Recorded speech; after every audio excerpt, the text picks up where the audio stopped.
Okay. Okay, folks, I'd like to call our Management Commission meeting to order.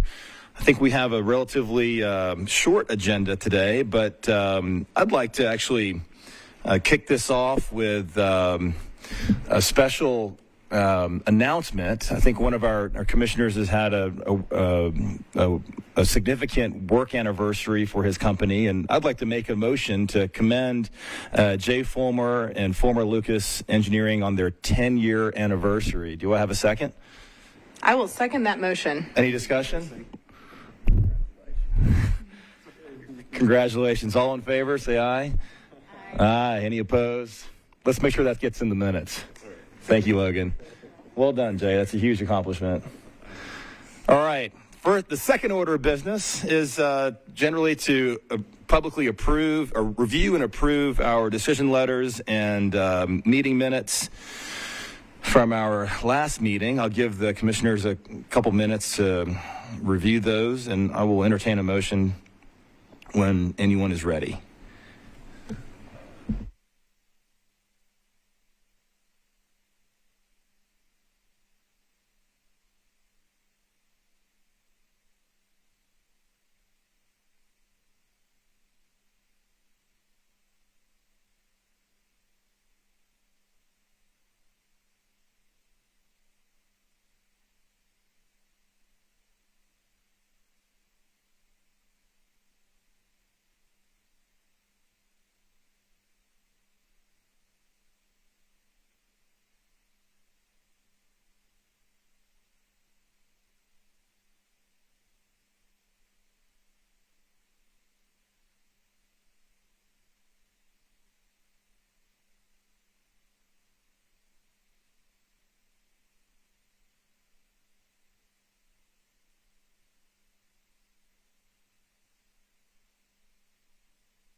I would move to approve the meeting minutes and decision letters as presented to the commission.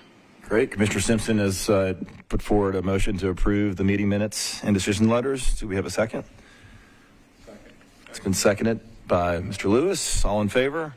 Aye. Aye. Any opposed? Seeing none, motion carries. All right. I believe today, let's see, we have one case on the agenda. I'd like for the applicant to go ahead and come up to the front here. We have a rearranged situation where our backs are facing the audience, which is good in some cases. And Logan, I'd like for you to go ahead and introduce the case, please.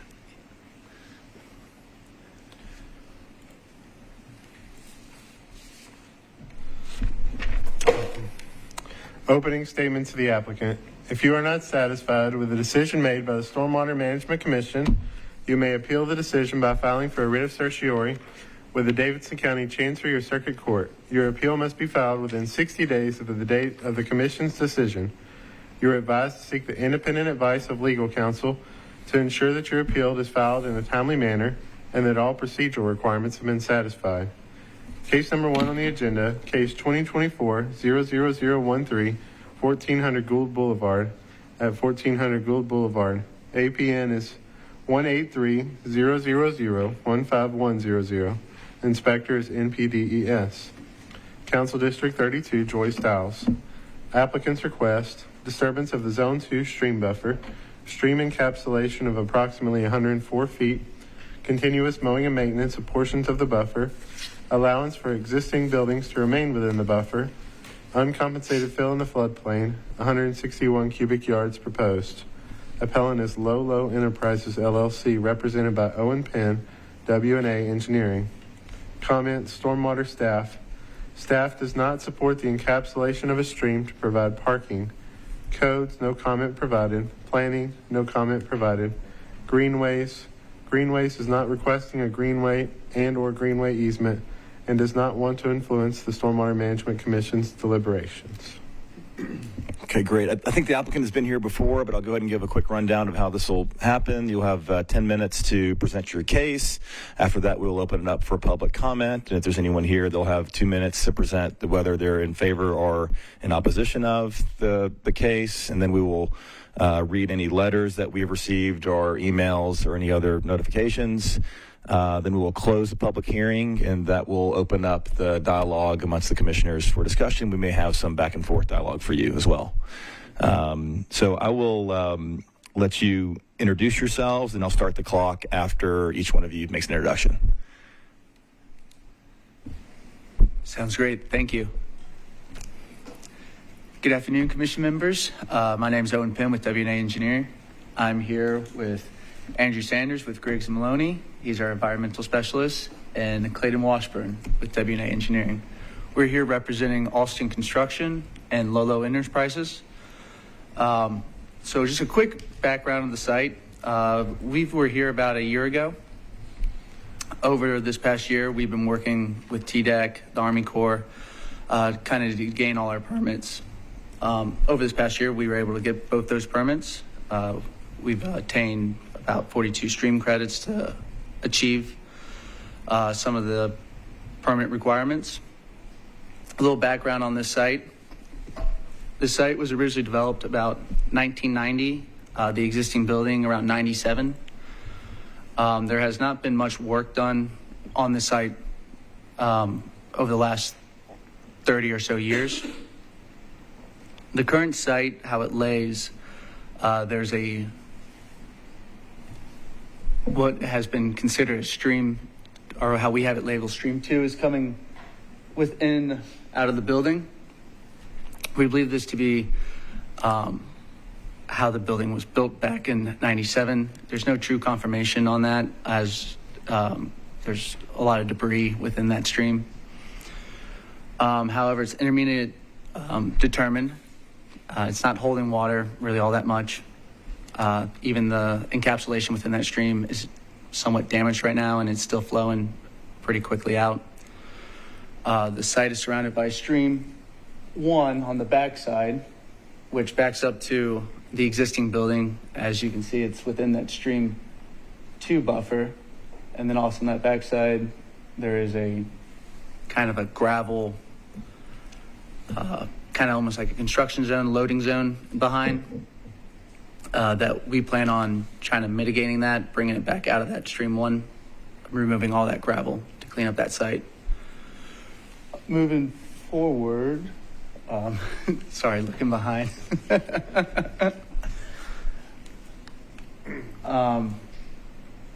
So our goals with this site is to add approximately, it's 7386, but to make it easy, we'll say 7,400 square foot building. The idea of it is to be a recording studio for video transfer, all of those purposes. The overall site, as we see it, we're bringing the site up to Metro standards. The current site, since it was developed in the 90s, I don't think it's to the current standards. So the overall improvements to the site is mitigation, storm quality, runoff reduction. Our biggest hurdle right now is that Stream 2 with the encapsulation, which we've worked with Andrew, who over this last year, we've received our TDEC and Army Corps permits, and I'm going to let him actually speak in regards to those a little bit more. Andrew, would you like to? Hi, everyone. My name is Andrew Sanders. I work with Griggs & Maloney, and we worked on the environmental permitting related to the encapsulation. As Owen mentioned, we have acquired the TDEC and the U.S. Army Corps of Engineers permits for this. I have a copy of that if anybody wants to see it.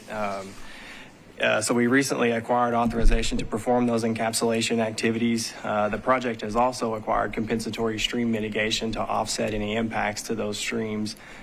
We reserved and purchased 42.6 credits for that mitigation, and that was based off a Tennessee stream quantification tool analysis that was conducted on the stream channel. So that mitigation should offset any sort of, environmental impacts to that stream channel. Awesome. Thank you, Andrew. So moving forward, let's see. So on the current site, there is actually no true water quality outside just natural streamways. We're supplying a bioretention pond that achieves 80% TSS removal. That overall quantity, I know we're outside the quote-unquote floodplain, but the overall volume between water quality and a little volumetric storage is about 243 cubic feet or cubic yards. And our uncompensated fill is about 161.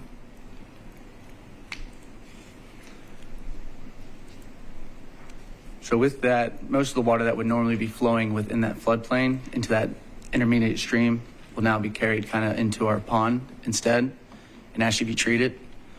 And that's kind of our goal, to bring the site up to a overall better standard.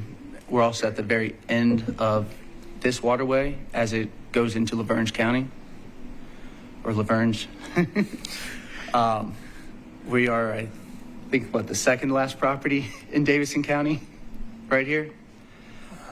So we're trying to treat everything as we can before the water leaves Davidson.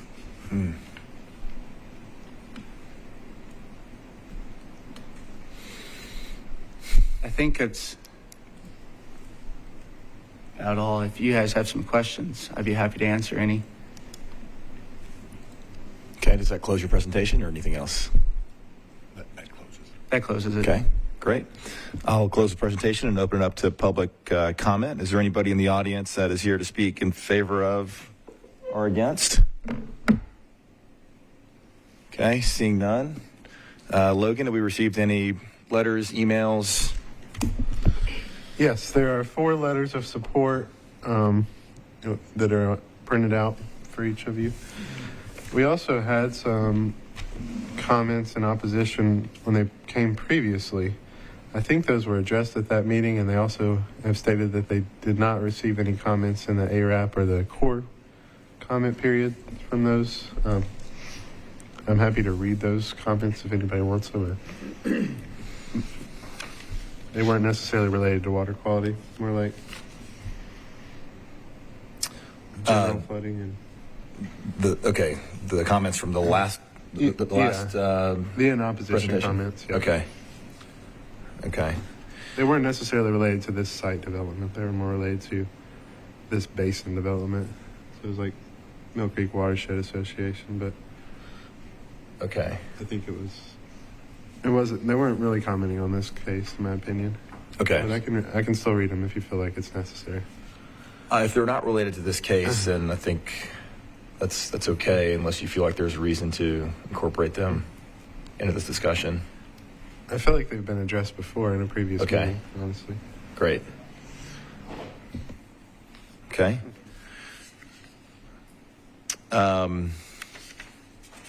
We do have 4 letters in front of us. I think all the commissioners have a copy. From Mr. Bob Rains, the Director of Tennessee Entertainment Commission, which is from the Office of the Governor. Belmont University, Dr. Greg Jones, President of the University, wrote a letter. Mr. Andy Moats from Pinnacle Bank, Director of Music, Sports, and Entertainment. And then Dr. Dolly Parton wrote a letter. I don't know if we've received a letter from Dr. Parton lately. So, okay, so I think those were all letters of support. Is that right? That's correct. Okay. All right.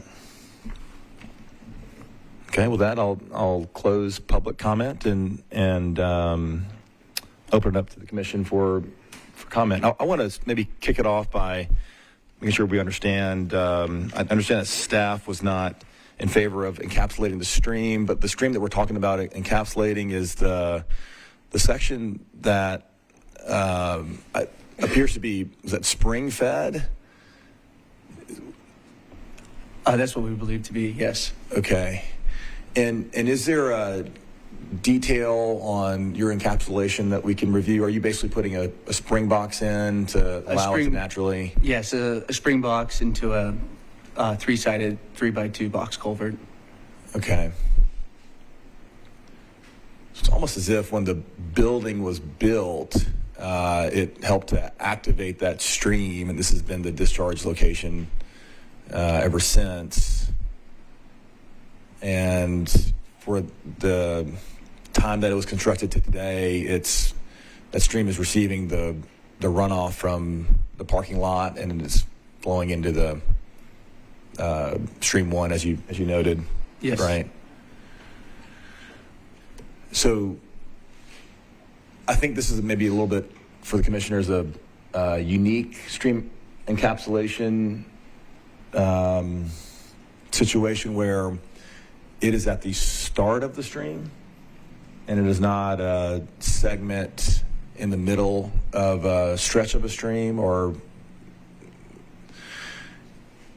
and so in this case, I would be inclined to say that we're protecting the water quality that is emitted from that stream, given that it will no longer be receiving the runoff and the contaminants from that parking lot adjacent to this building and existing lot, and then into the primary stream.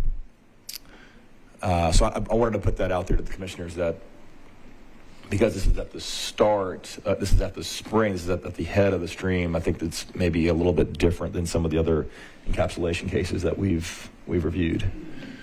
If the commission wouldn't mind to indulge me, because I wasn't here for the last two. I think there was maybe a preliminary at one point and then came back and there was maybe deferral on both of those.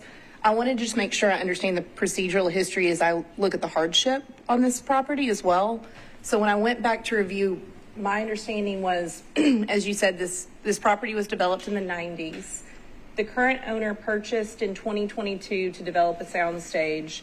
At or around that time, the flood map was then revised after the purchase. The update caused the need for the variance at that time.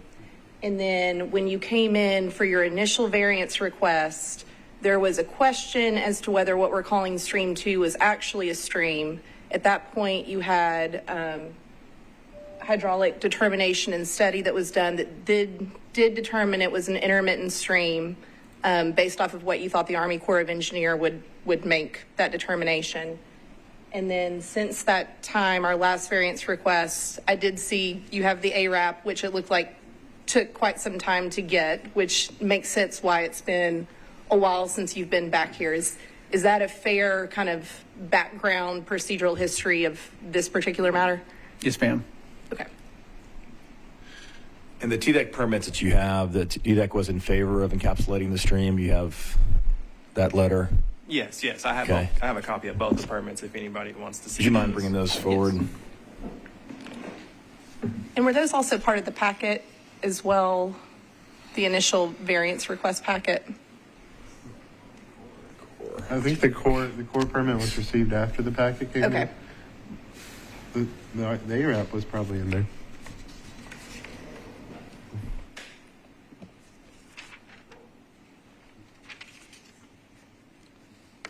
One of the things that was discussed, I think in the last hearing before the commission, there was some discussion about going back to BZA zoning to ask for reduced parking for this particular development. Was that done? Yes, we've worked with BCA with our traffic engineer. He's submitted a parking study that they've kind of agreed upon would be deemed appropriate for the site determination. And the overall parking within that parking study came out to about 13 parking spots. For the site enclosure, our client would like to have more than 13 parking spots, but with that parking study, it would show that peak flow would be at 13. Okay. There was also a discussion about impervious pavers used. Have you all looked, did you go back and look at the use of potential, not impervious, but pervious pavers, not impervious. I love to switch those up all the time. Very important distinction. But did you all look at that between the last variance meeting and the one that you're presenting today, the new plan? We did look into it. Now we don't have it proposed currently. Currently with the sizing of that bioretention pond that we have on site does achieve the TSS removal that we're looking for. If it's advised for permeable pavers, we could revisit that, but the current on-site water quality is sized properly. Does this plan show a reduced parking area compared to the earlier plans from those last meetings? It does not. The configuration of the shape of the parking lot has changed a little bit. That helped to reduce the impacts on the stream. With that reconfiguration, we were actually able to achieve, well, it might be 2 less parking spots. It might have been 39 to 37, but no true large impacts on the number of parking spots.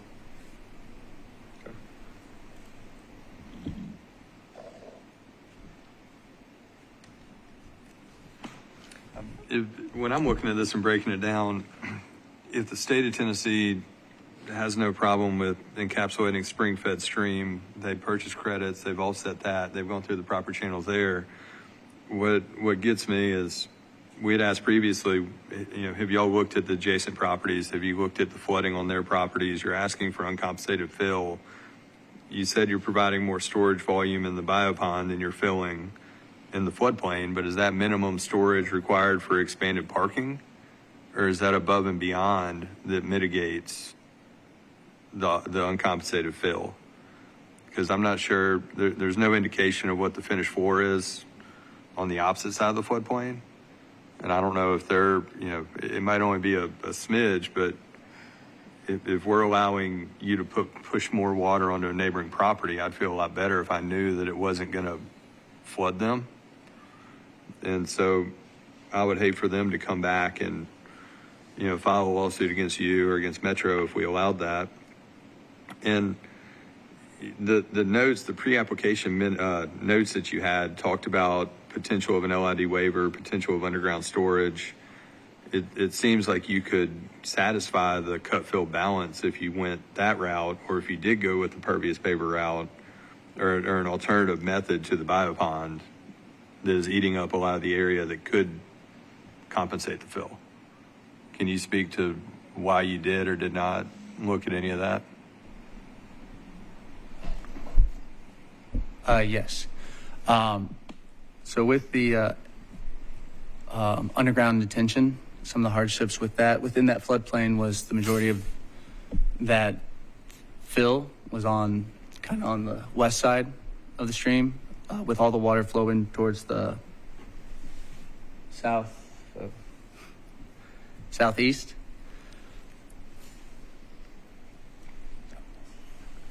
So if we're trying to encapsulate or do underground detention under there, we're not able to capture a large bit of that fill still and actually have enough drop to move it, because it's very limited on this backside where we're actually exiting the site out of the biopond. We only I had to raise the parking a little bit. That's kind of the reasoning for that uncompensated fill, just so we would have enough drop to be able to let water out of the pond.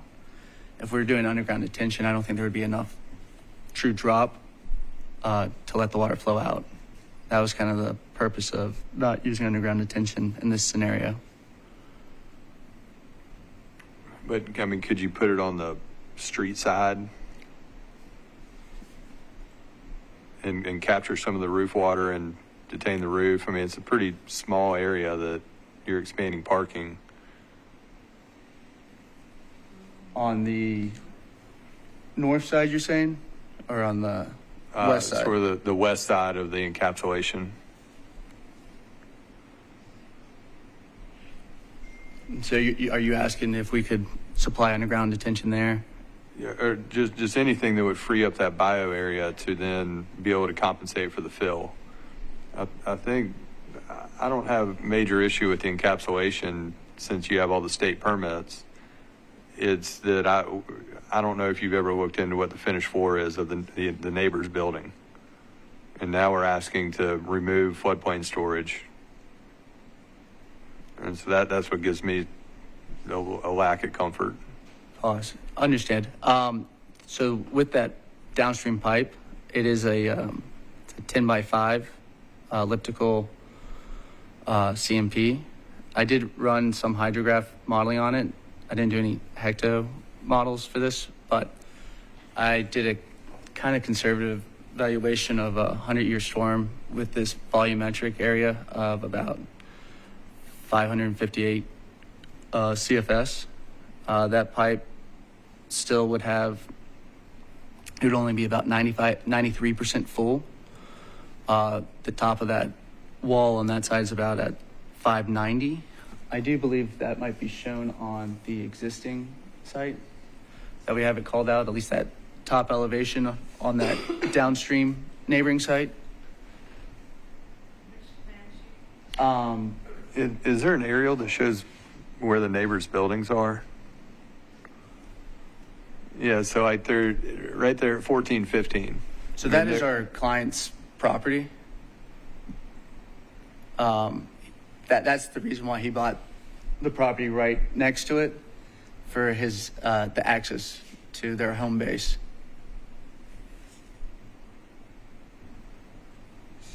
And then the downstream structure is 1405, or downstream site. And we don't have any elevation certificates for 1415 or any. So y'all don't have any idea. I mean, I would we can look at expect the that they're LiDAR. sitting low since the maps got revised and picked them up. I don't know why they would have built those way out of the floodplain. Yeah, I think there may have been discussion about providing some compensating cut on that property since it was owned by the same entity. Has that been explored as an alternative? That has. Our client is happy to work with you in that situation. Because as it was said, 1415 is their property, and they would be happy to work with that uncompensated fill in some way or form within that property.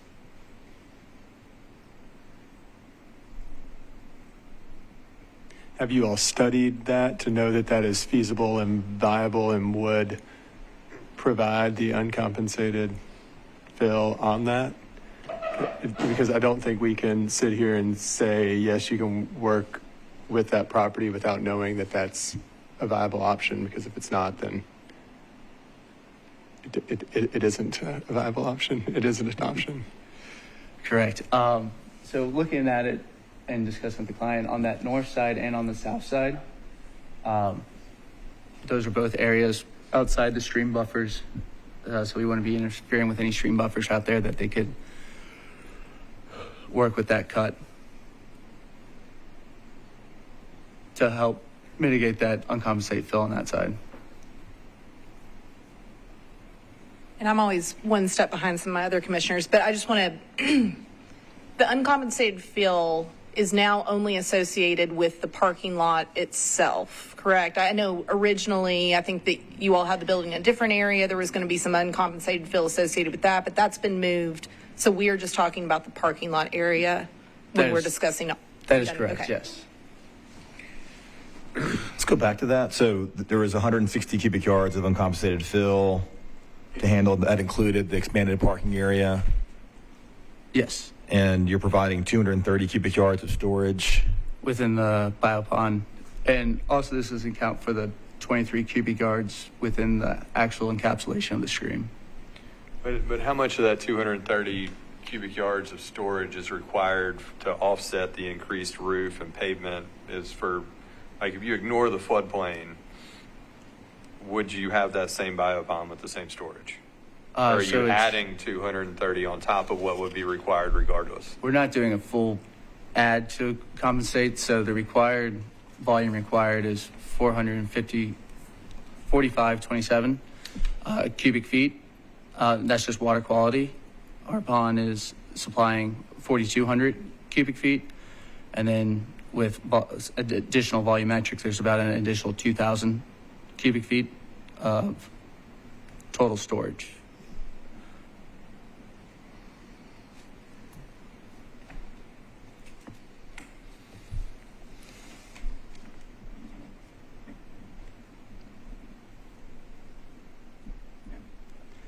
I'm not sure that I followed that calculation, but maybe others did. So you're meeting the minimum required for the water quality of the expanded building and parking lot, or are you providing additional above and beyond that? We are supplying additional above and beyond, but that kind of came with the shape of how the pond was determined.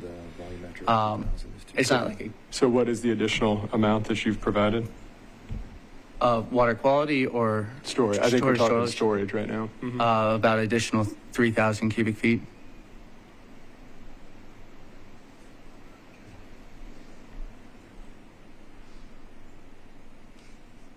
So would you be able to offset that storage if you lost those 7 parking spaces?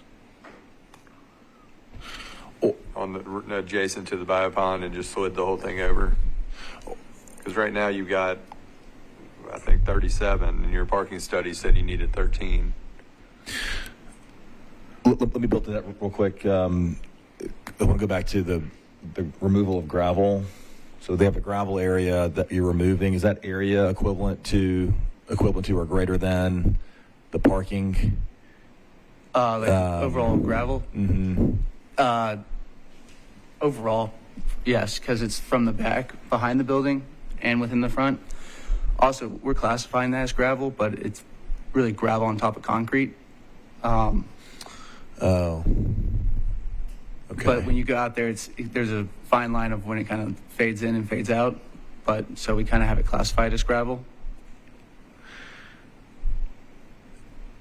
Okay, sorry, I didn't mean to interrupt. I thought that would have helped their parking count situation because they're removing that area. But is that a formerly a concrete parking lot that was overlain with gravel, or? I think back, it just seems like it's been weathered. Dirt, gravel was, I think, re-added. So our overall impervious plus gravel on the existing site is 0.661 acres, and our total impervious post-site is 0.801. That's including parking and the new building. So I wonder if they can remove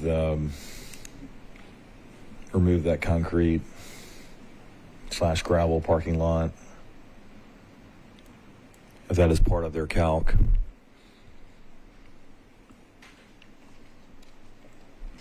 Can you go to that area there, Ms. Dawn, to plan that identified the gravel / concrete parking area that's going to be removed? Is that the pink? So that's just the disturbance zones where we're actually grading and not replanting. The removal. So that's the zone 2. The pink is zone Yes. 2. The gray is zone 1. I mean, given what's back there, I think that I'd be supportive of allowing them to disturb the zone 1 and zone 2 with a buffer restoration plan. Yeah. To cut it down a little bit to provide some, offsetting storage if the parking's to remain. And I think that stuff staff could work out. You can kind of split this up into uncompensated fill and stream encapsulation. Yeah, so tell me again where that gravel / concrete parking area is. So if you actually go to the existing site plan, that'd probably be the easiest one to view. Yeah. So Okay. I know there's a few hatches up there. do you mind if I stand up there? Yes, absolutely. So this surrounding area, kind of this gray hatch on the outside, kind of crosses here. To apologize for all this hatching.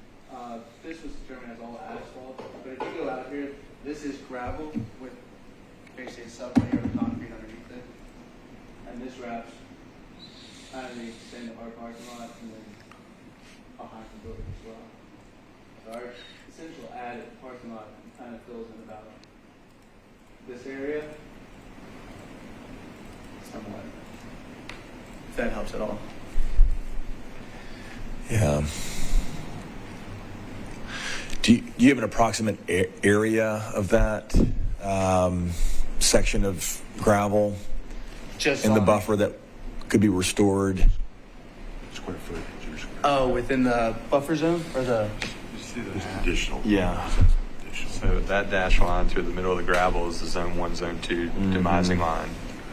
And so to remove all the gravel, they would have to disturb zone 1. The application talks about disturbing zone 2, but you don't need a variance to disturb zone 2. You can manipulate it if you put it back as grass, but their building stays in it. Yeah. But it falls off several feet down there. I mean, 7 or 8 feet down to the stream bank. Yeah. And so if you took that area and just lowered it all a foot, or, I mean, it's not a huge offsetting volume. I just have a lot of concern when FEMA updates maps to then shortly thereafter do uncompensated fill.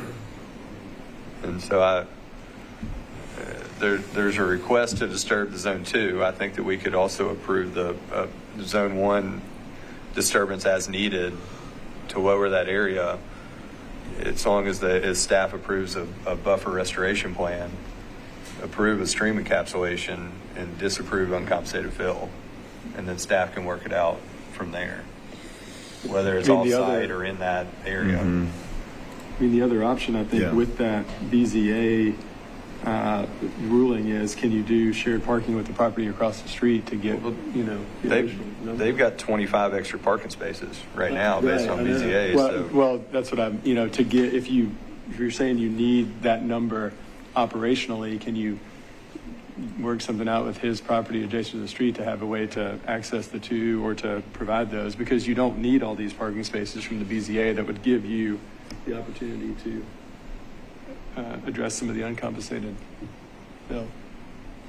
I think that was part of the discussion last time, was the parking was driving a lot of this because it was required by code.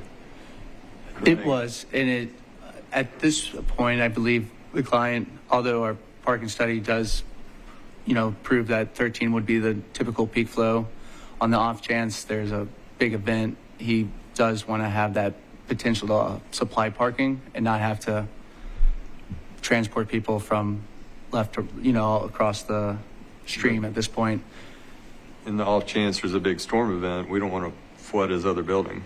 Let me ask this. As a commission, when we are approving a variance, we have to consider the exceptional hardship associated with the property. Can you articulate what you believe the exceptional hardship is in this particular case that you're bringing before us? Yes. So the hardship, originally was the parking. It still a little bit is limiting the factor. Kind of the location of that stream too, being down the center of the site. It's a limiting factor on how to kind of design this site. All water's flowing to that south east side.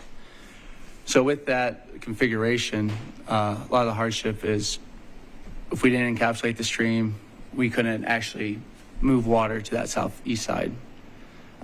We wouldn't be able to get proper water quality because there wouldn't be room for it on that southwest side. Or, yeah. Well, and the reason I ask this is because you've gone to BZA. We have approval for reduction in parking. One of the other things that we have to look at, and I need to understand on the stream 2, we still have our buffer zones. Can staff Stream 2 is the encapsulation, right? Yes. Well, the other thing I was thinking about is like modifications to any buffer area has to be the minimum necessary to achieve a reasonable buildable area. So where I'm struggling a bit is I think the goal was and you all have already made a lot of modifications to your plan. So I want to say that I think that you have already taken a lot of feedback from the commission. You have adjusted over time. I think the goal was so we have a new sound stage, which you have kept out of the buffer areas, which are great. So now what I am grappling with is where I see a lot of the need for the variance is associated with parking, which to me is that's where I'm struggling a bit. and especially listening to some of my other commissioners, I am not an engineer by trade. I am learning all about uncompensated fill, how that can affect the neighboring properties. That's the one thing that I am struggling with a bit, is potentially putting neighboring properties. And while I understand this particular landowner owns the neighboring property, that may not be the case in the future. He always has the ability to sell these parcels individually. So that is what I'm thinking about, and that's what I just wanted to say that out loud for the commissioners to think about as well. I would be interested to discuss the mitigation plan. I know we talked about the bioretention pond, but I would be also interested to get a little bit more background about plantings or other part of the mitigation that you're proposing. That sounds good. Thank you.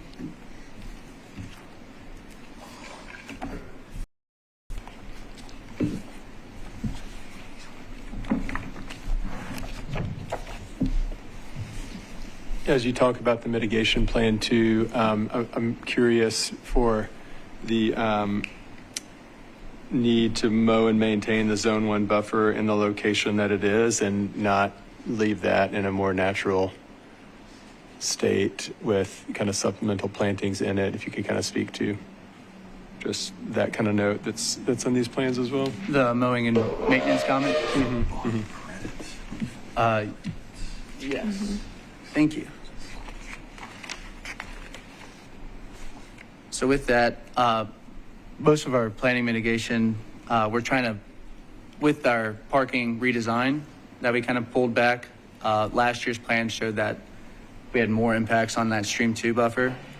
The other reason for pulling this back is to try to save as much planning that's on the south side of that property. With that, we were able to achieve that.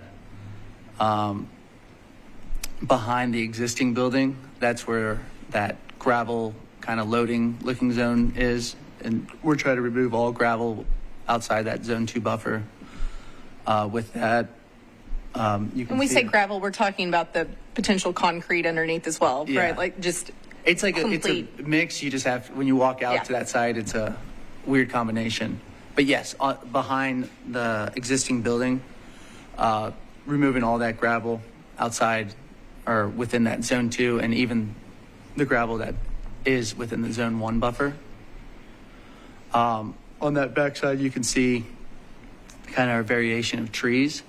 And prior to our meeting, we were happy to discuss if there is comments we would be able to change. If it's, you prefer a different type of tree. We were talking about elm trees earlier. So we'd be happy to work in any way or form to update those to alleviate any concerns.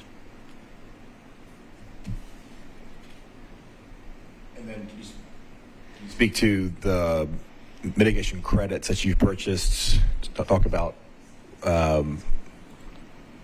you give us some background on the credits. So what area and what was the calculation that was used to develop that number?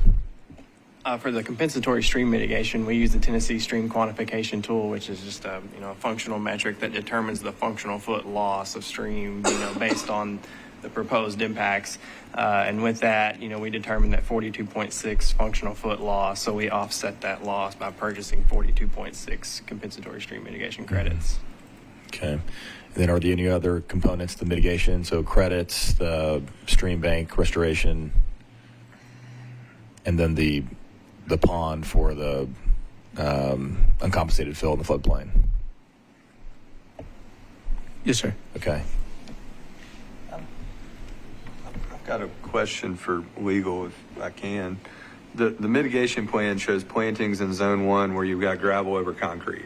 The request is Zone 2 disturbance. You obviously have to demo out all that stuff to put the planting plan in, so there's a disconnect there. Are we able to modify the request, or are they able to modify the request in a hearing like this? Or I don't know about notifications, and we had mentioned changing it to allow them to modify the grade, but can we even do that? Yeah, I think you can make conditions Okay. like currently and have them work that out, and then they would update their plan. Thank you.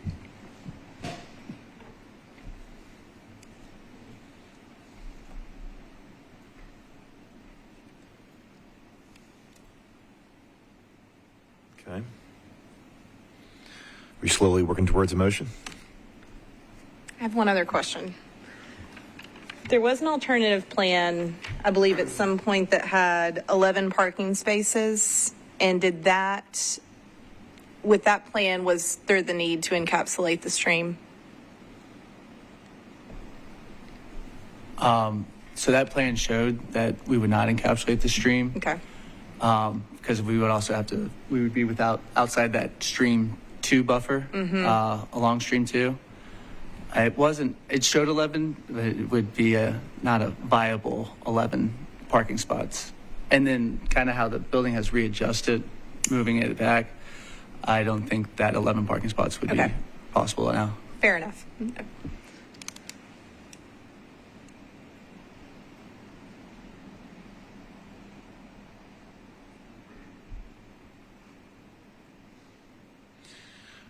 Son, can you flip through the photos in their application, please? If it's in the same attachment.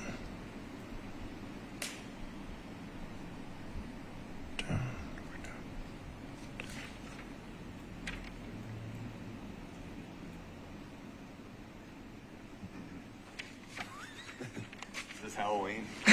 Yeah. They did warn us there was going to. Beetlejuice colors. Yes. I think we should let the general public know that that's not the way they appear on our.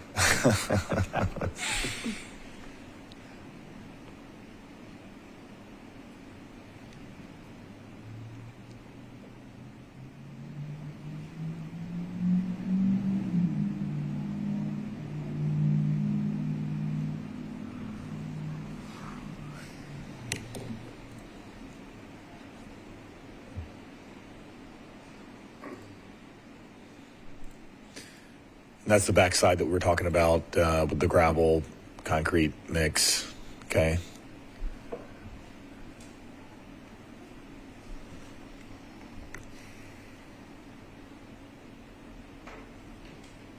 And that is also the backside, right? That looks like the Or, east side, okay. kind of where the proposed building is located. Okay.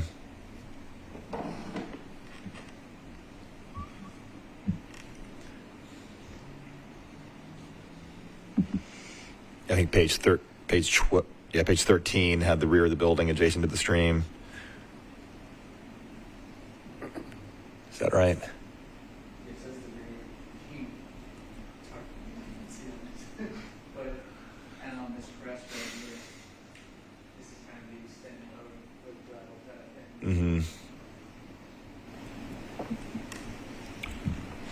Yeah.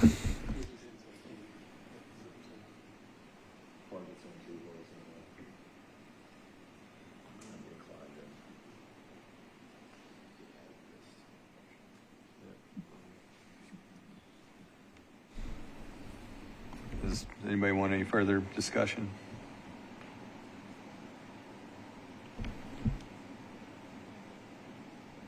Mr. Hunt, did you have anything to add? And I remember in the beginning you were holding back a comment. Maybe not pertinent at this point, but I did Okay. just want to clarify that our comment about the stream encapsulation is a generic comment that we submit for every sites involving Okay. stream encapsulations. Thank you. Let me ask this with staff. I do find looking at this, and obviously I haven't looked at all of the other neighboring properties, but the fact that this kind of came up in the middle of the property, maybe in light of the previous construction. Right now, it doesn't really look like it is being treated in any way. And with the addition to the bioretention pond, is it the staff's opinion that from a stormwater quality perspective, that would be an improvement compared to what is currently there? I haven't specifically looked at this plan, but I can say over time, staff has told both applicants and commission members that one of the goals should be for buffer disturbance equal or greater offset of what's being done. Sometimes that takes the form of more buffer.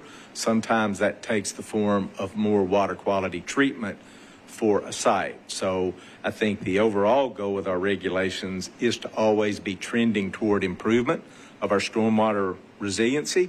I think obviously sites are drastically different, all the way from greenfield sites to sites such as this that were developed, frankly, long before any of our, some of the regulations were in place. How is the existing building being viewed relative to stormwater treatment? Is it now getting treatment? Because otherwise it would be exempt, I think, from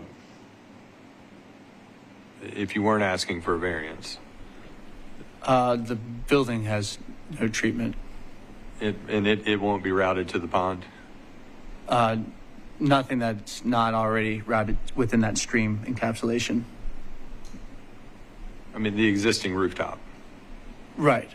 As far as we also could tell, that part of this stream encapsulation, we believe it is spring, but there is a pipe that we believe is part of the roof runoff that's coming into the stream.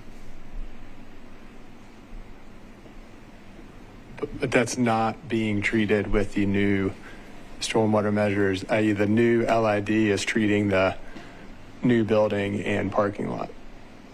Pardon? It is.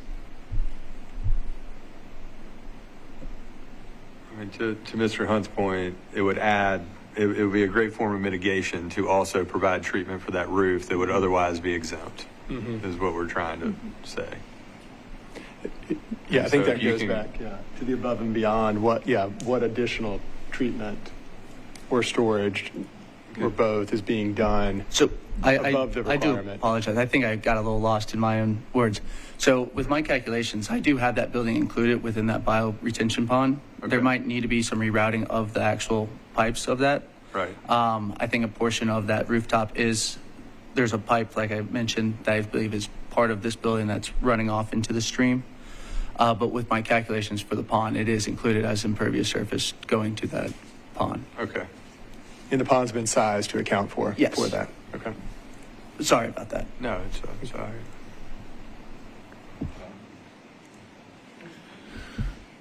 All right. Well, Yeah, make a motion if everybody's comfortable. I think so. I'm going to go down the list of the variance requests that were made. I make a motion to approve request 1 for disturbance of zone 2 with the condition that the existing gravel and concrete behind the building that's no longer has any value is also removed, noting that will add an impact to zone 1, so a buffer restoration plan will be required, and that area can also be used for balancing of cut fill as long as a buffer restoration plan is presented. Approval for the encapsulation of 104 feet of the stream that's spring fed.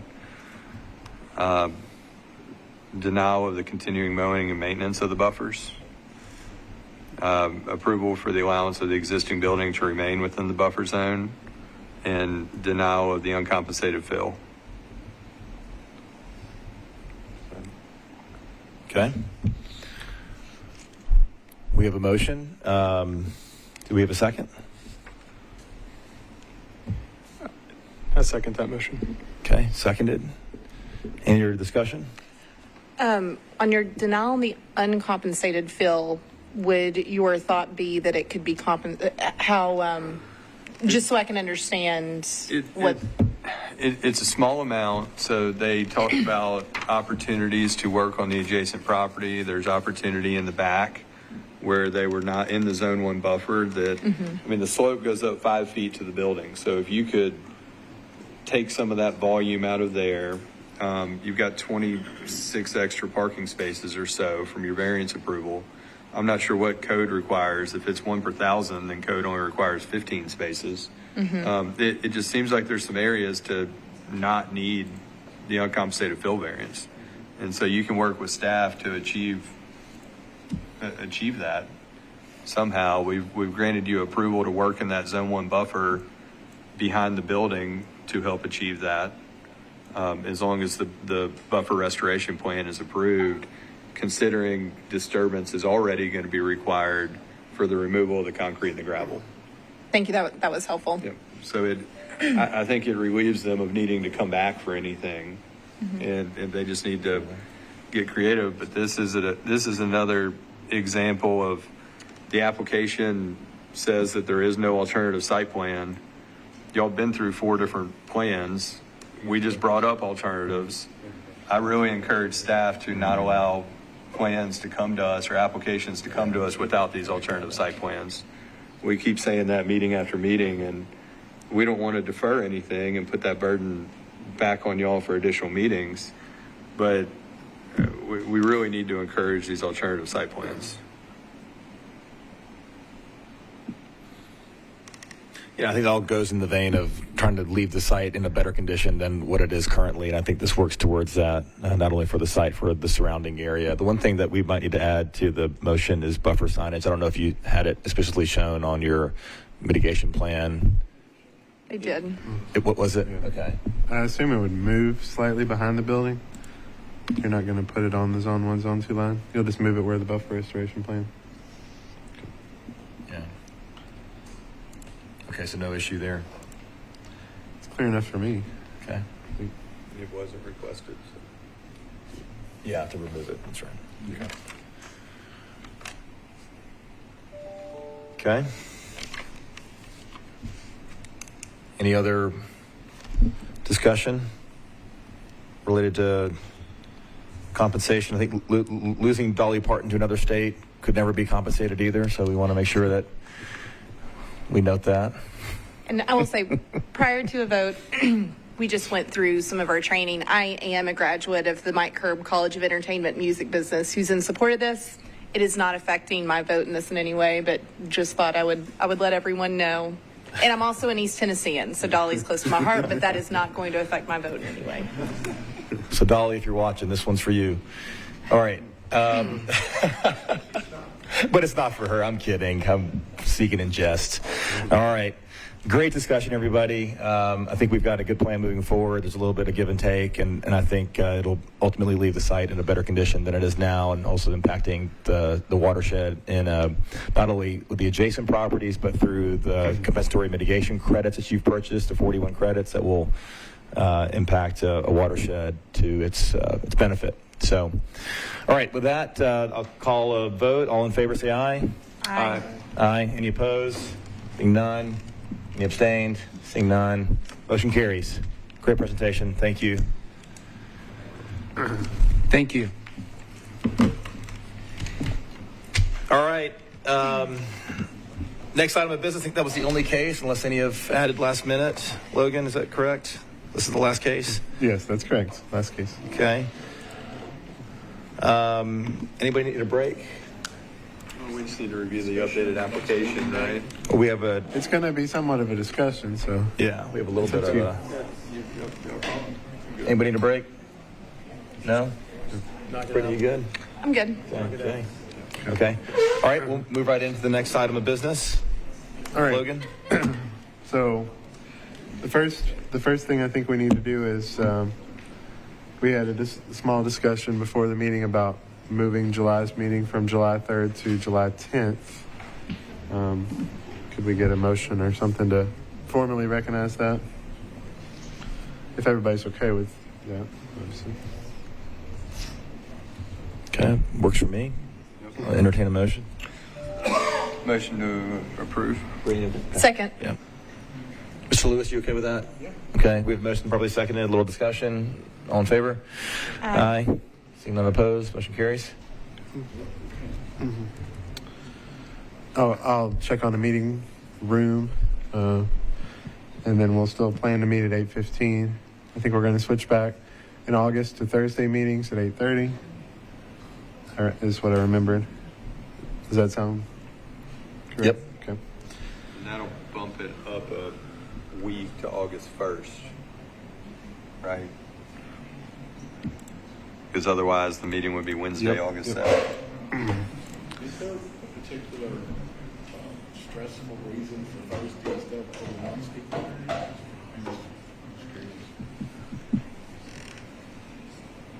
Michael, Rebecca, I don't know. We had You guys.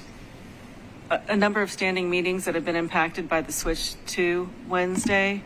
Obviously, we've been rearranging our schedule, and we also found we were more commonly able to get into Sunny West on that Thursday, which I mean is preferable for us. But if it's inconvenient for you, we can absolutely discuss leaving it on Wednesday. I would say, obviously, this is a number one priority. So, like Rebecca said, whatever we need to do, if we need to do studies, maybe of the availability at Howard or whatever, to see what the best options might be, we can certainly do that. But I think at the end of the day, it's in your hands to decide when you want to convene. Okay. Yeah, I think we're good. We can cast a vote. Any other items? So we're good. We're good to stay on Wednesdays for July and then Thursdays for August and on. That's what we have currently on the schedule. Works for me. I vote to empower Logan to study of room availability and make a decision.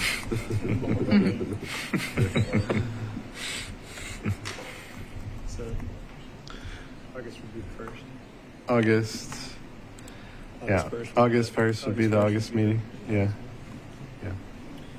I know I'll be absent, so if others will be also, we just need to make sure we have a quorum. The sooner we can confirm that, the better, because I need to move some stuff if we're going to that day, which is fine. Is a quorum on ours 4, or is it a majority of the members present? I think the regs say 4. I was just reading them for this next exercise.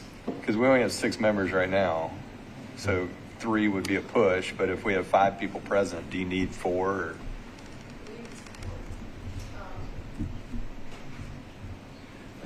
I don't believe it speaks to the size of the commission unless it's in a different spot. I think I just saw 4.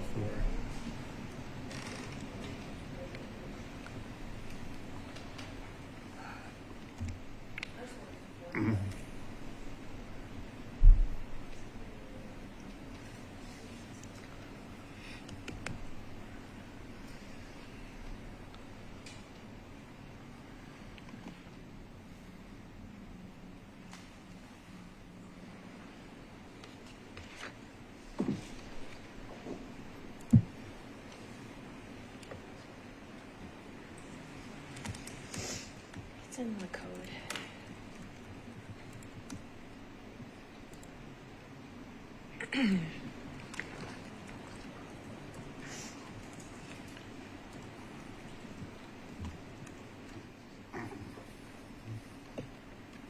It says in the code that 4 members of the Stormwater Management Committee shall constitute a quorum. Yeah. That's why I thought. I just wanted to look at it because there's a lot of boards that I cover that does say the majority of the members present. And so I often get, I always just want to put my eyes on that provision before I speak out of turn. So there, yeah, we need 4.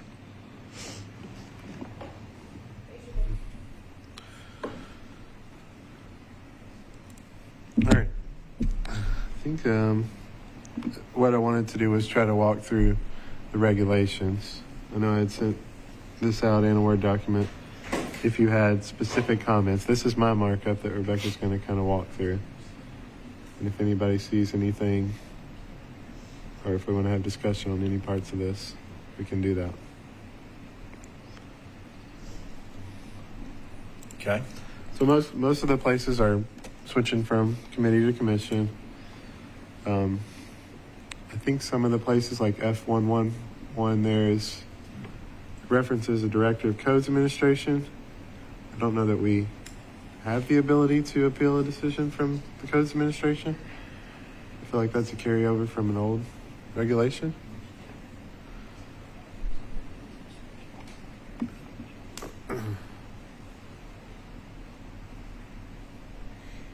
I feel this has been there forever. Maybe, did we lose Mr. Palco?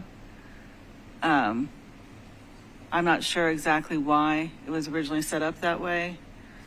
But of course, any changes that are made here, we'll have to make sure it's reflected in the code as well, because the code trumps our stormwater management manual. So I would say I don't remember that ever being added. I would say it is a legacy remnant from a different time.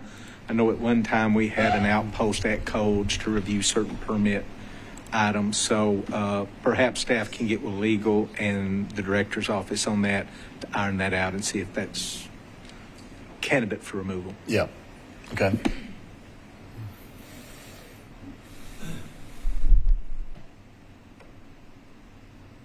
Go back up to. Where's that? Yeah, that's the same comment on Director of Codes there, where it says "see question above."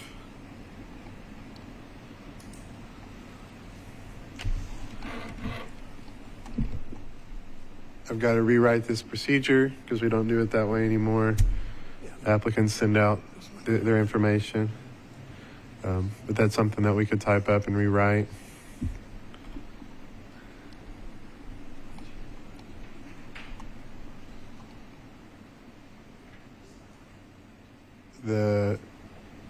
We've had a discussion about this previously, but giving the Greenways Commission a different option that's not just positive or negative. Yeah, I think that this needs to be changed because I don't think that this is always happening in practice. And so I want to make sure that we are adjusting this. And I know that we had a brief discussion on it previously. It's been a couple of meetings. And obviously, I think we want Greenways Commission, we want them to be able to provide input on those projects that potentially could be used. So, Terry, do you remember some of the conversation we had on this and potential modifications we could make to? Yeah, I do. I think we just need to put some buzz language in there that says, if applicable or if relevant, something along those lines that sort of just call out that this isn't a must have for those properties in which it doesn't impact them at all. I don't think it has to be overly complicated, but we can come up with something that makes it clear that not every circumstance is going to warrant that kind of review. When deemed necessary by staff. That's fine. I think that would be appropriate. Yeah. Are you taking that down, Logan? You want me to take it down? I'm taking it down. Okay.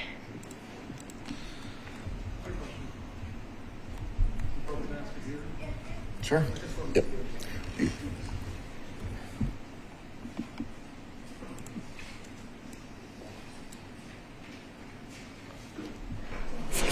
If you don't mind, please introduce yourself and yes.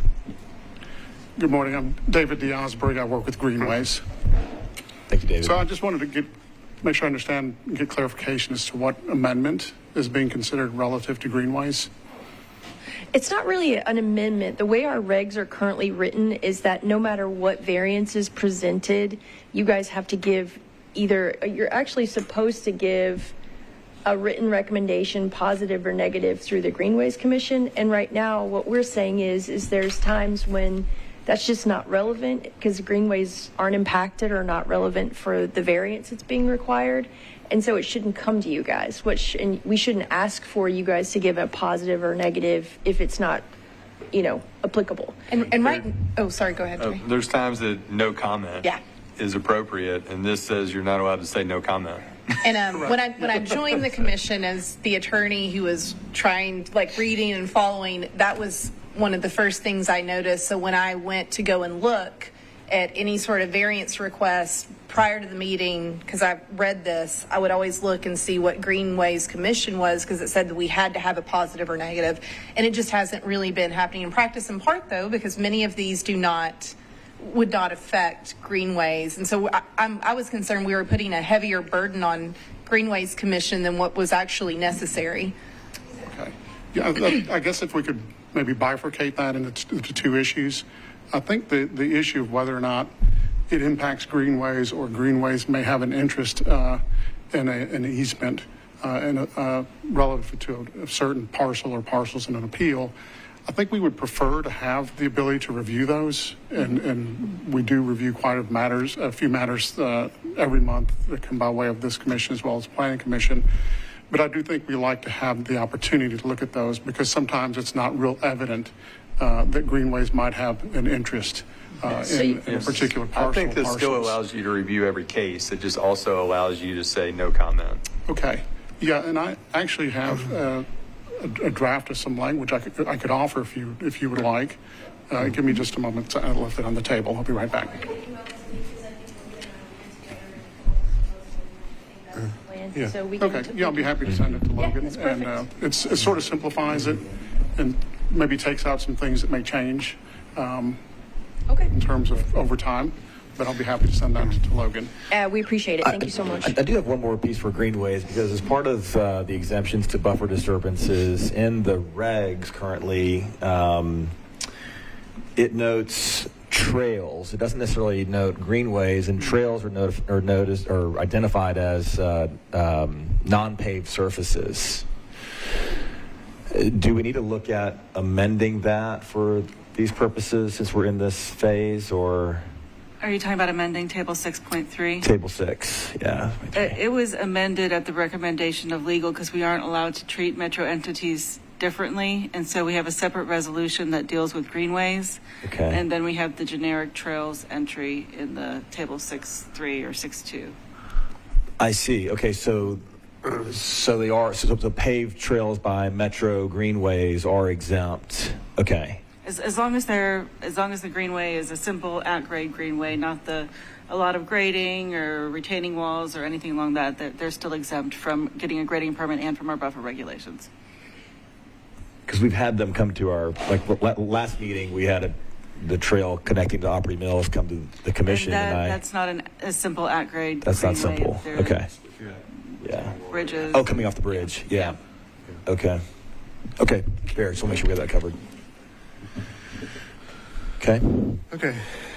Now, this fourth point here that talks about redevelopment, I'm not exactly sure what that's trying to say, so I might have to defer to.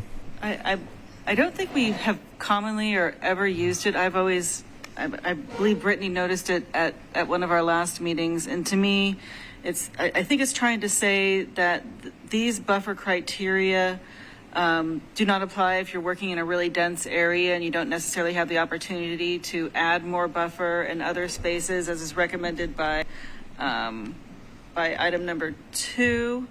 But I don't know if it's used, and if it's not used, then it may need to just go away.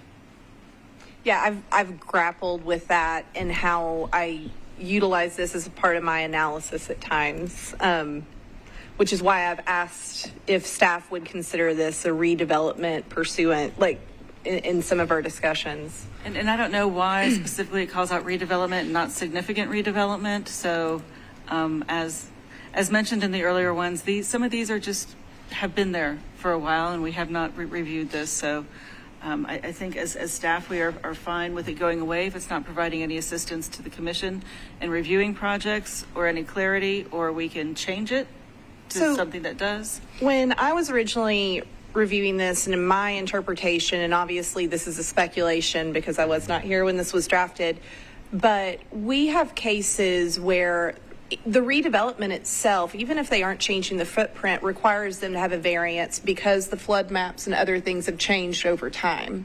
And I mean, technically, if they want to redevelopment as a commission, we could say you're asking for a variance under the regs, you're not allowed to do this.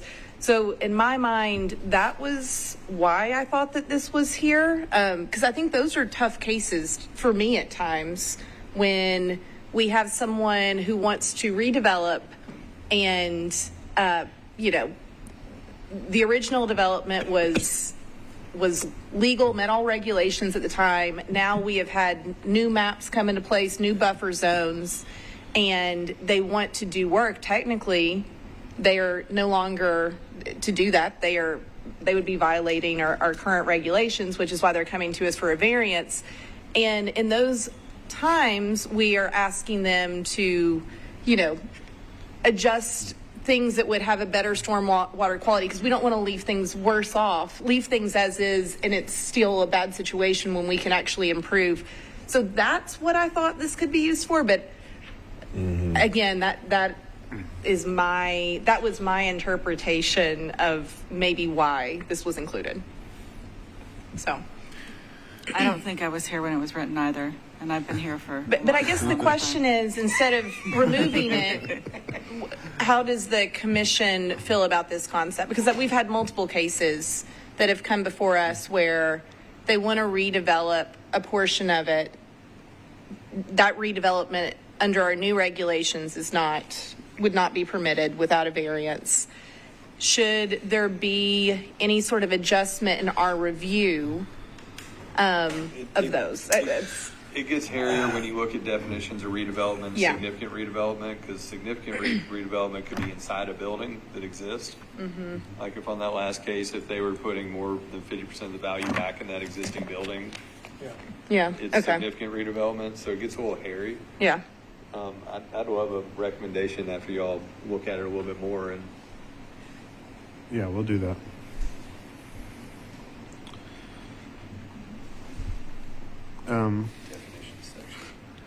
The next one I had was about variances for historic structures. And I think this is mostly related to floodplain issues. Not necessarily floodway. Roger and I have discussed this multiple times with floodway developments, existing buildings in the floodway that are also historic, and if they could be modified or raised. And I don't think that's the case. I think this would need to go through historic. Discussion about it, is that what you mean? Yeah. Yeah. But I mean, we've had proposals from people who have really old structures, maybe not historic structures. Yeah, and old is not necessarily historic, but could possibly be historic, to raise their structures within the floodway. And we've said, no, that's not possible because you have this overarching point of the code.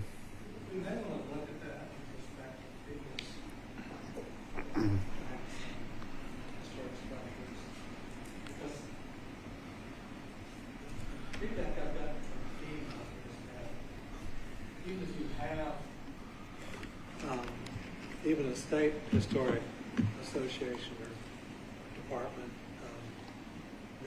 that suggests that a building may have historical significance. FEMA thinks that if it's not on the list, that it doesn't. That those allowances don't come into play. And it's just a may, so I guess it's just saying. Yeah, it is a may. You have It's the not. It's ability not. to. It's not a offensive. It's not a shall. But I think that we would probably defer to. Well, it would have to go through historic before it even came to us. Yeah, it allows buildings on that list to be considered. Yeah. Right. I was very much in support of this section when I read it the first time. I appreciated that we were considering the historic nature in light of how our maps have changed, how, But I guess my question, Logan, in your note here, what are you proposing a change, or what considerations were you thinking of here? I don't know that I'm proposing a change. Okay. I just want to kind of make it clear that from staff's viewpoint, if it's in the floodway, we don't necessarily view that the same way as it being in the floodplain. Okay. So if it's in the floodway, we don't think they could come and request a variance. They may not be something that we need to. But I'm sure there's nuances to all of those. Yeah. Yeah, Like a historic bridge abutment, Sure, right, or a historic structure that exactly, sits yeah. really high, but it's technically within the floodway. Like I would, it doesn't seem like this limits us from considering it and determining if it has a unique. Right, and also limiting it to National Register of Historic Places or state inventory. Some of these, like historic bridge abutments near the East Bank and the Cumberland River, are not on the register, but they're historic elements that the Trail of Tears once went across one of those bridge abutments. So it's not registered, but it's certainly historically significant. Right. So to Ms. Ladd's point, I think Metro Historic needs to weigh in on the appropriate language for this and not make it so limiting in its nature. So. The nuance here, making sure I understand. Sorry, the nuance here. So if you go up and you go to 3 above, it says variance shall not be issued within any designated floodway if any increase in flood levels during the base flood. So the way I read this is that would still be applicable, because if you look down to 4 and you go all the way down, to the historic section that we were. So if you're looking at 5, that is focused on, let's see, set forth in this section. So I guess it would cover that as well. As long as you don't expand a porch, Right. you're not. Yeah. I mean, Okay. you're not increasing Then we're- the flood level. It's a secondary regulation. Okay. And just to finish this up, I don't think it's offensive the way it is, because it says may. And I think as long as we're sending it to historic before we bring it in here, I think we're fine. So it could be cleaned up or it could just be left. I don't think it's benign either way. Let us dig into this a little bit deeper, because just this past week, I had a request from someone to forward the FEMA manual on historic structures, and I couldn't find it on FEMA's website. And so I actually found it by going to another state that had a link to the original FEMA document, and so it's accessible. But I don't know why FEMA has removed it from an active link on their website. And I will find out, because I will be. What's that? When Metro updated their website, all kinds of stuff disappeared. I know. Or the links are dead, or but I will find out, because in 2 weeks I'll be in Salt Lake City at the National ASFPM conference, and I've gotten to personally know a lot of people in headquarters FEMA, and I know the guy that's the head of the building science department, so. We'll find out what it is. The case that Logan referred to, we've got a case where there's a historic old church. It's an old historic church in the Mill Creek drainage basin. And so Mill Creek has a really wide floodway all the way through much of the reach of it, because it's one of the largest drainage basins that we have that's not a river, or like the Harpeth or the Cumberland. And about every 5 years, this building gets about 5 feet of water in it. And over the years, the old sanctuary of this church, it has brick walls. And over the years, I guess there was so many instances of flooding that the old floors rotted out, so they poured a concrete floor in their bottom. So the pastor of this church, his position is always that, we don't really have any damage, because our walls are brick and our floor is concrete. And while we may get some water in it every several years, we just hose it out and go on with life. The reality is that there's an addition to this building that dates back only to the 60s or 70s, and it's a brick addition, but it has wood stud walls and wood floor joists and what have you. So it gets wet as well. But and the state historic has taken the position that, because this is even probably larger than the original sanctuary, because it's an accessory to the original sanctuary, they look at it as being part of that historic structure. It probably suffers more damage. And at some point, and I've even asked the pastor, I said, how do you deal with the flood insurance cost of a structure that's going to flood every 3 to 5 years? And he said, we don't have any flood insurance on it. And I said, how do you do the repairs? I just tell our parishioners that we got to ante up and get this thing fixed. And I said, how many times could you tell them that? Well, they haven't ever failed to do it yet. So anyway, it's a crazy one. There's not a mortgage. At some point, they'll finally say, enough. Right, they don't have a mortgage. So, on the F1151, I think it would be appropriate to either do this or to ask prior whether the commission has had an opportunity to review the application prior to the meeting, instead of having to have a silent reading that takes up time. I feel like that might be a carryover from when it was like a big piece. You printed out the sheets. We didn't have an email. electronic. Yeah.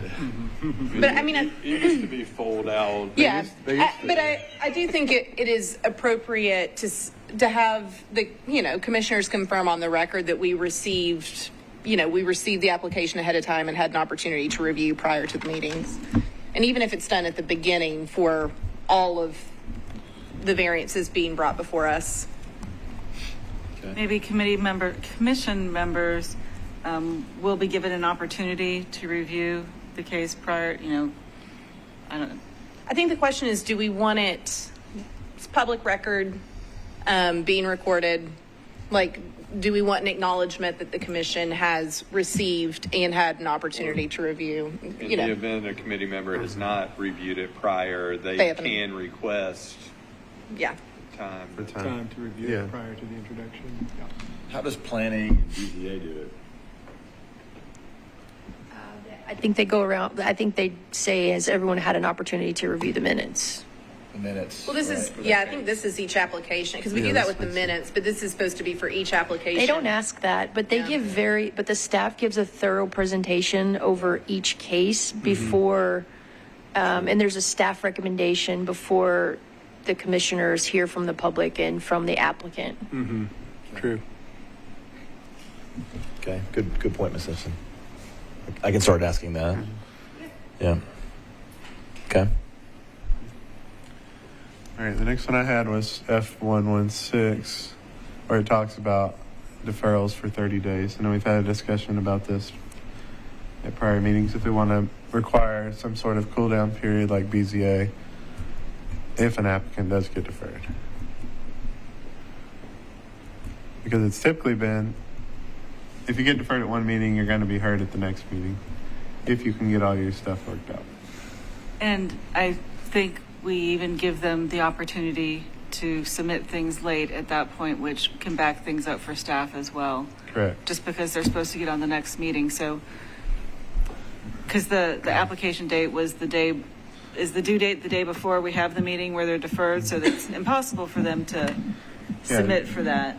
And we thought that it might be good if a project is being deferred to have that extra amount of time in there to make sure they can get all their stuff into us, have another pre-application meeting if necessary, and so that we aren't, 2 days before the meeting still asking for a mitigation plan. I think that instead of saying for no longer than 30 days, they should say to a future meeting established at the hearing. Because, the other thing, I agree with that, because if there is an adverse decision and that's why they're coming before us, I don't want to allow a violation to be out there for longer than it needs to be. That seems to be consistent with Planning Commission or something where they say defer to this specific meeting. Yeah, that's what we do in those. Usually the Planning Commission will either ask staff how much time they need to take a further review or to speak with other parties like NDOT or whatever they need, or they'll ask the applicant, how much time do you need or how much time are you seeking if that's what you're seeking. My experience has been if it's established which meeting it'll be held on, you don't have to renotice it, but if it just gets continuously deferred, then there's notification requirements. And I don't think the BZA re-notices it, but I think best practice, I would prefer that you put it on. Yeah. I mean, I think that at the prior meeting, they heard when it was going to be sent over, but I think to err on the side of caution of always letting everybody know, that you would just throw it on for sure. So Oh, you mean like go through the money part? The Like, letters? having to mail out letters. Yeah, we wouldn't renotice it for that. I'm sorry. I thought you were talking about like. Deferment does not get renoticed. But, No. But was the case today considered a deferment?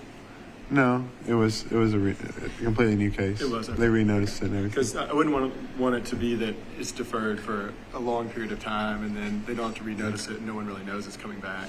Yeah, I guess when it, So I don't know how you. whoever makes the motion can maybe say, and they're going to renotice it, depending on how long it is. If it's like 3 or 4 months, people are going to forget about it. Right, yeah, I think there should be a time. Let me ask this. Like this case, technically, it closed with a deferral for both the previous hearings. Like, in that case, if the commission had agreed on the date that it would be and they have requested additional deferral, is that something that we would want to be taking a vote on?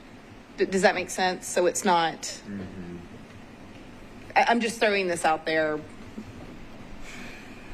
because otherwise, I guess under this, the decisions for no longer than 30 days, they deferred because they didn't come back in 30 days. You say you have to refile again. I think that's the procedure. Like, for instance, in the last case, if we did set it and then they asked for additional time or staff said they provided it too late, we're not going to have an opportunity to review and be prepared for the meeting.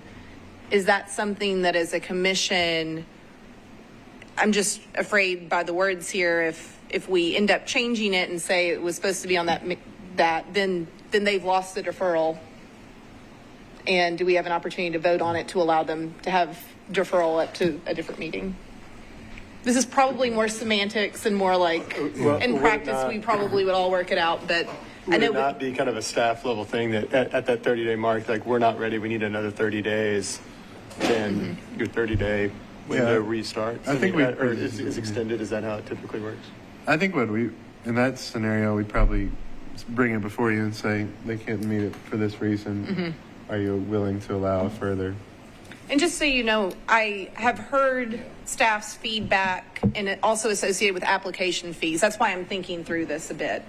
And I think one of the original reasons that this was brought up is to try to encourage applicants to bring their A game to the initial meeting, because what was happening is they would just come and give the minimum and then the commission would say, well, try this and this and that, and they, because they knew they would get on the next meeting. So we wanted the ability to make sure they would have to skip a meeting to encourage better plans the first time.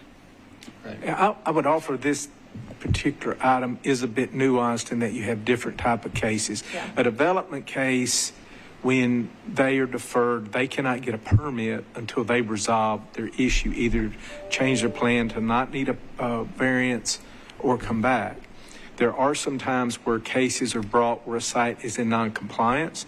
That's a totally different circumstance where, like you mentioned, resolving the issue is paramount, and you wouldn't want to create a situation where that entity could continually defer and defer and defer. So maybe we as staff can think a little bit about how we can word that so the commission can, maybe when they defer, say it's either on you to come back when you're ready, or because of the nature of the issue, you are expected back at the next meeting. Yeah, I'd encourage some just guiding principles, because the no longer than 30 days makes it seem like they have to be back within 30. And then also if the meetings are set the way that the weeks fall, you could automatically be in non-compliance with them. And then are they automatically denied or approved? But yeah, if you all want to suggest language, I mean, I have heard staff's feedback on this, and I think that the commission is open to take any recommendation that you have on this particular item. We want to make sure that we're using your resources appropriately. All right, I think the last one I had was extending the approvals, basically. So currently, if you get an approval, it's supposed to last a year unless you get a separate permit, and then they run concurrent. So there's some times where you've got planning and things like that kind of drag on, or if for some reason you approved it without state permits or federal permits, those processes can take some time. Yeah, BZA is too. So I think 2 makes more sense. And then you can always come back within 2 and ask for an extension. Yeah. Yeah, I wouldn't have an objection to that. I think that makes sense. Even in light of the last case, I think they filed for their ARAP in June, ended up getting it in March, depending on the permits that you're getting. We have had some sites go forward with just doing their EPSC enough to get a grading permit when it was going to be, just to extend that time frame. But really, if the regs haven't changed, it's not an issue either way. So I wouldn't see any issue with that. I don't know that I had anything else. The rest are just changes to name. One minor thing that I saw, if you want to bring this up to present day terms, should we update chairman to chairperson in case it's not a man that is the chair of the committee? A fantastic idea.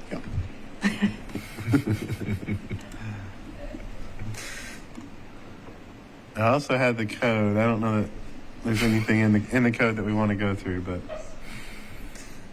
I think that's pretty clear. We've got some things in the works, maybe on the code portion of it. But I tried to kind of break out what part of the code. Can we share your screen? Is there anything significant or? I don't know that I marked it Okay. up exactly. Okay. Do you have that? It's in the. Why don't we work on the revisions to the appendix, see if there are any conflicts with the code, because then the code would have to be revised as well to match what's in the appendix. And then at that point, we'll bring any other changes we were thinking about for the code as well. 1564 1. There's multiple places.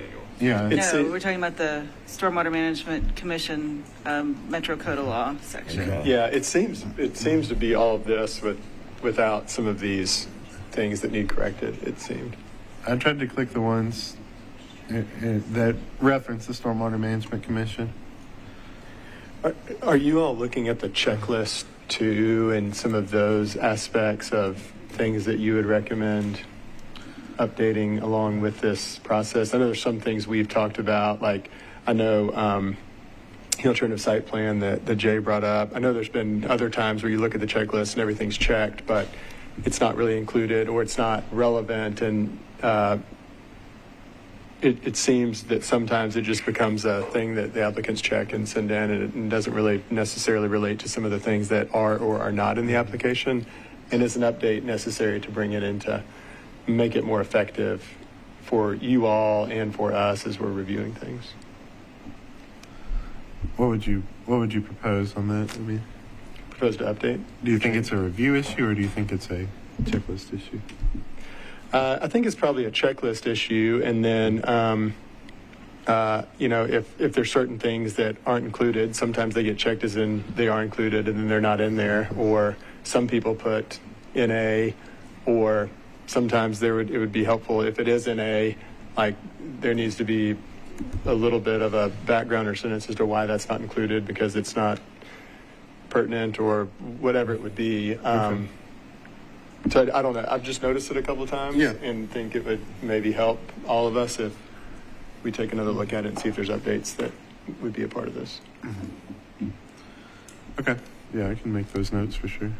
I don't think we'll have solutions here, but I'm happy to work with you or Nathan or whoever to see if we can come up with ideas. I think it's kind of a workshop scenario because there's pros and cons. And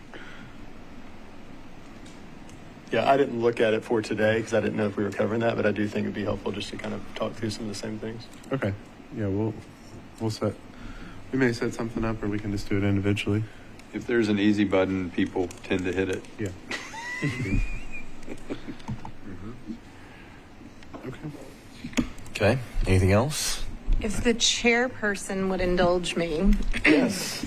One of the things that I was thinking about reviewing the cases that we had, one thing that I think I have heard since I've been on the commission is that it's kind of our precedence that we always ask that they get all of their permits before they come to us.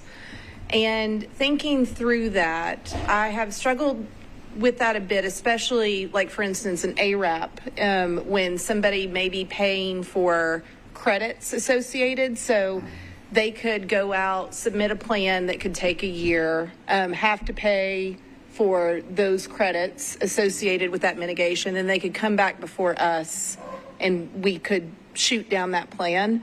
I want to be respectful of the citizens of Nashville too. So I just wanted to challenge the commission to kind of think about that. And we have made exceptions, but that was something that I was considering, especially in light of this case when I was reviewing their ARAP permit and some of the other things that they did, because there's always a possibility they're coming before us to ask for a variance and we can always say no.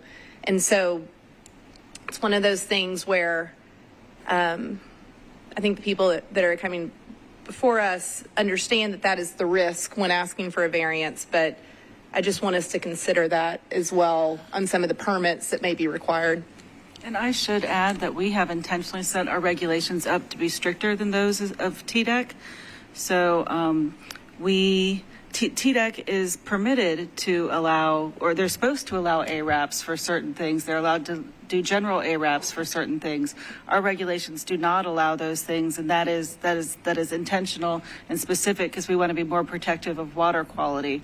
So to what you were saying, we would sometimes encourage people to say no to something TDEC would say yes to. So I could see them having the additional expense of going through that process would it was always a chicken and the egg thing, and people get caught up in the middle sometime, but I am supportive of maybe not necessarily having to have all of your ARAP settled before coming to us.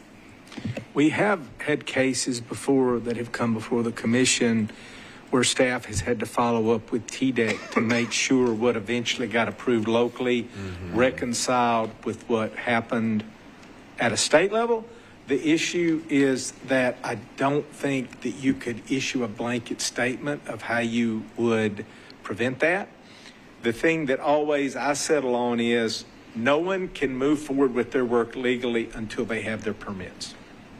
And we do check for certain state permits before we issue grading permits, but that is the ultimate roadblock on those. It's the responsibility of every entity to have their appropriate permits, state, local, federal. Is that where the preliminary process comes in? Is that they come in and say, is this in the right direction?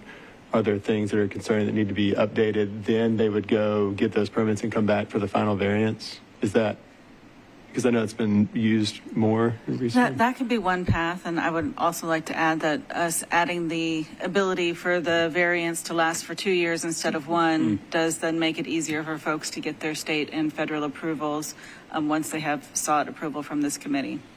The other thing I was thinking as well, I think the preliminary variance is a really good opportunity, and I think that there are times when staff may encourage people to go through a preliminary process before coming before, but ultimately they get to make the decision on the pathway that they choose to bring their request to us. The other thing I was thinking about is we obviously can provide our rulings with conditions, and were there plans to change because of state permitting requirements, they would be coming back before us again. Is I think the other way it could be handled, but just something to think about, because that I'm not saying it kept me up at night, but it was something that I was kind of thinking through in light of the last case. Yeah, to that point, I was curious to know when the last time we had denied a case that had its TDEC and core permits in hand, you know, when they came to talk about the stream encapsulation and have their core and TDEC permits, if that happened to be overturned here. Has that happened? I believe that we have had cases that, because TDEC is far more lenient about filling wetlands, and I know especially Dodd and his sponginess would deny some items that TDEC had approved, because TDEC automatically approves certain disturbances to certain wetlands, and we aren't as lenient with those. I see. 10 acres and automatic approval. Yeah, okay.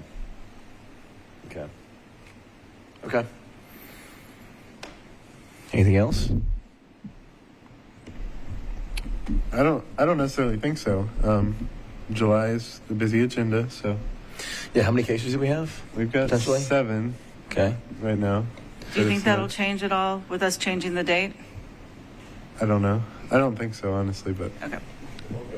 I was going to say, it may change. Might help. It may change for the, Yeah, I don't. So the submittal doesn't change, right? we just need to think about time and discussion, and I mean, I'll send out the cases in advance if we can review as much as possible and have questions ready in advance for the applicants and try to limit discussion as much as possible then. And this question is for legal. If, I believe our meeting is supposed to end at 12, public notice requirements and the room requirements. If we don't hear everybody in that meeting, do they get pushed to the next meeting? Do we schedule an extra meeting? How do we handle that? I would just have you make a motion to defer it to the next meeting. I think that's the cleanest way to do it. Okay. You can Okay. do this. You got the rules. You guys can do this. You can knock this out. You got it. So 7 cases, 20 minutes, 30 minutes a case. Yeah, 4 hours, 3 hours, 8, 9, 10, 11. Yeah, 3.5 hours. 7 is a consent denial. Do you want, I mean, what we can try to do is order them in a structure that we think might, easy to hard, Yeah. hard to easy. I think so. Maybe would we you can add prefer? more comments to them as well. Would you prefer hard ones first? That's an idea. You could have a more comprehensive staff report so that you guys have a lot of more information going in. I think that the staff endeavors to do that for you, but we can see where we can maybe That'd get be it a little helpful. more. I think that Yeah. would be highly appreciated. Not sure everybody wants that much more of my opinion. Oh, come on. All right, motion to adjourn. Second. Seconded, all in favor? Aye. Aye. Good meeting, everybody. Thank you.